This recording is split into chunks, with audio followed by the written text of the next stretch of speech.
هنجيب الكيس بتاع الفيتامين سي وهنفضيه في الكوبايه زي ما انتم شايفين كده، وشايفين هو عمال يفور ازاي. عاوزه اقول لك ان انت مجرد ما تحطي الفوران ده على وشك بشرتك هتكون زي الفل. ده ترند استخدام كبسولات الفيتامين سي او كمان اكياس الفواره بتاعت فيتامين سي على بشرتك. عاوزه اقول لكم ان ده من ارخم واوحش واقذر الترندات اللي ممكن تكون اتعملت لعلاج البشره. ناس كتير قوي مجرد ما بيشوفوا حاجه بتحصل او اي واحده ملهاش في اي حاجه بتعمل حاجه يدخلوا يقولوا لها انت ازاي عملتي الوصفه دي، بشرتك بقت عامله كده ازاي، وبتبدا هي تفتي بالحاجات الغلط. ازاي يا جماعه تجيبي كيس فوار من الفيتامين سي وتحطوه على الميه وتحطيه على بشرتك بعد كده، او تجيبي كبسولات من الفيتامين سي وتحطيها على الميه واول ما تفوري ويبقى شكلها بالمنظر ده تبداي ان انت تحطيه على بشرتك؟ انت كده بتدمري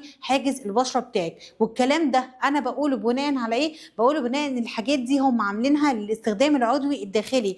الفيتامين سي فيه كميه احماض عاليه جدا. تخيلي بقى انت لو بشرتك حساسه او بشرتك فيها حبوب او فيها مشاكل وخدتي الحمض التقيل ده وحطيتيه على بشرتك على اساس ان انت هتغسلي بيه بشرتك وبشرتك هتنطف وهتنور، انت كده هتعملي اسمرار للبشره، هتعملي تصبغات، هتعملي مصايب وحساسيه والتهابات في بشرتك. مش اي حاجه طلع ترند تعملوها يا بنات. صاحب الترند ده بجد منه لله.